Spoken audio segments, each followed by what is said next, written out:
Martin Scorsese está bastante em alta esse ano, tanto pelo lançamento do Irlandês, mas isso em relação aos fãs, como também pela declaração dele sobre os filmes da Marvel, e na verdade é uma crítica a toda a indústria do cinema no momento, não é só aos filmes da Marvel. Ele tem um texto fantástico falando sobre isso no New York Times, que eu recomendo para todos vocês. Foi um texto, inclusive, que me inspirou a criar uma série aqui no canal sobre a história do cinema, e é um projeto bem grande, longo, que vai rolar por aqui, então fiquem ligados. Mas é um texto que mostra dois pontos muito importantes em relação ao Martin Scorsese, porque ele e outros diretores consagrados encontram cada vez mais dificuldade para ter seus filmes financiados. E o segundo ponto é que não foi por esse cinema que o Martin Scorsese se apaixonou, e é sobre isso que a gente vai falar hoje. A gente vai falar sobre o cinema que ele se apaixonou e o que ele faz nos filmes dele, toda a técnica e todo o conhecimento que ele transmite. E o ponto mais específico em relação a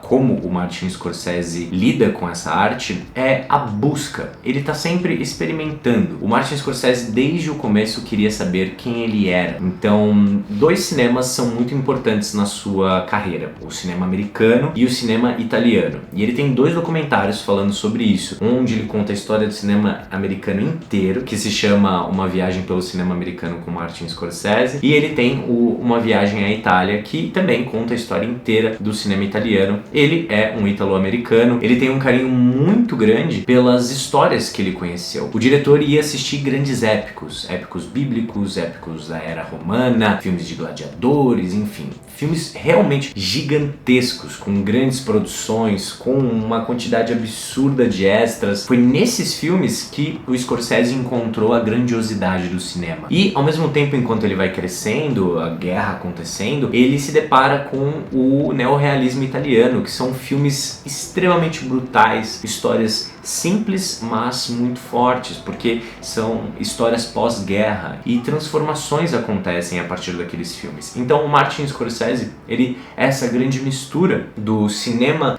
pessoal, aquele cinema de transformação, de reflexão, aquele cinema que vai te transportar para lugares nem sempre confortáveis de se estar, com o cinema de gênero. Então o cinema inteiro do Scorsese é essa mistura, mas principalmente é um lugar onde ele pôde se expressar como artista. Então é justamente por isso que ele tem um estilo tão bem definido nos seus filmes, por mais que ele estivesse sempre explorando novas possibilidades. Então a gente sempre pode pegar os clichês do Scorsese, como o frame congelado com a narração entrando, os movimentos de câmera que o diretor sempre costuma usar, a linguagem daqueles personagens, a atuação. Mas no fim das contas, isso tudo é uma grande mistura entre as suas referências e as histórias que ele queria contar. O Scorsese, dentro dos seus roteiros, por exemplo, como ele escolhe uma história que ele vai contar. Primeiro que aquela história precisa dizer algo do próprio diretor, seja algo pessoal ou algo que ele queira explorar, entender. Ele precisa ter o interesse em mergulhar naquele universo. Ele sempre está mais interessado em contar histórias não só de um personagem ou de vários, de personagens que são mais parecidos justamente com o ser humano. Eles são complexos, eles são dúbios, eles têm partes boas e partes ruins, às vezes mais ruins do que boas, enfim. É esse tipo de história que ele sempre gostou de explorar, e sempre tendo um colaborador. A parte de construção do roteiro do Martin Scorsese é super produtiva, porque o diretor sempre tem um colaborador ao seu lado, porque ele gosta de ir visualizando o filme. Tem na cabeça dele uma quantidade absurda de filmes, então referências de câmera, referências de movimento, de composição, de closes e tudo mais. Então ele tem a linguagem cinematográfica muito forte, muito enraizada, e ele também tem um repertório muito grande musical. E várias músicas ficaram ou ficam até hoje na cabeça do diretor, até ele ter a oportunidade certa para colocar ali num filme. Então por isso ele tem tantos momentos icônicos em relação a essa junção da música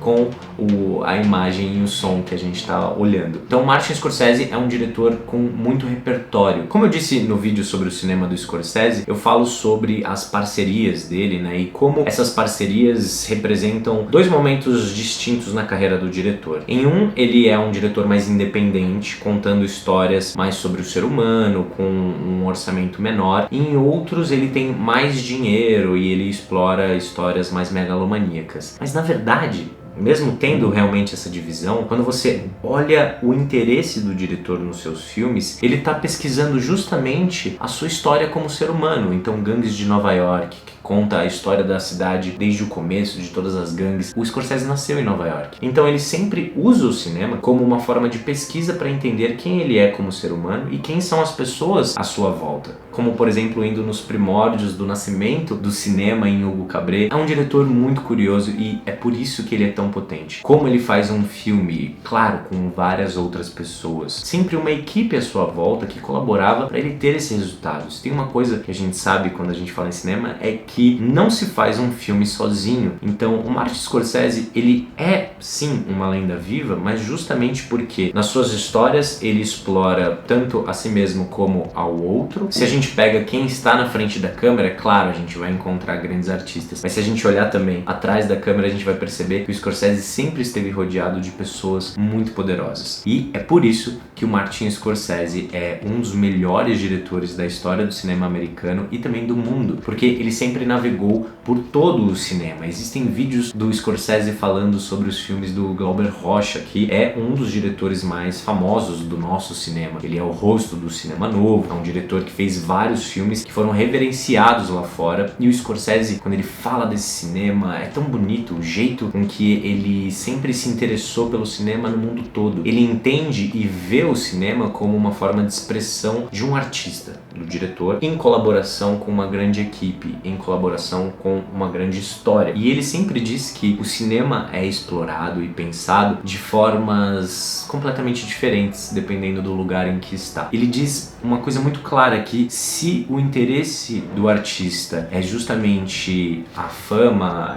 vencer alguma coisa, algum prêmio, qualquer coisa do tipo, ele simplesmente não vai conseguir. Ele não vai conseguir continuar, porque essa é uma arte muito ingrata, muito difícil de se fazer, por mais que ao mesmo tempo ela seja uma das mais mágicas do mundo todo. Então é isso. O que vocês pensam sobre o Martin Scorsese? Eu acho ele um diretor sensacional, um diretor que me inspira todos os dias a continuar estudando. Eu tenho certeza de que se ele não tivesse nascido na nossa época agora, ele seria um youtuber, faria vídeos falando sobre cinema, porque era isso que ele fazia quando ele já era um diretor, fez vários documentários falando sobre cinema, sobre música. É um cara muito interessante, é uma lenda viva. Espero que vocês tenham gostado do especial até aqui. Se inscrevam no canal se ainda não tiverem inscritos. E se quiserem ver conteúdo original em outra plataforma, eu estou produzindo também vídeos lá pro Instagram. Me sigam lá em @gzgustavocruz. Até a próxima, pessoal!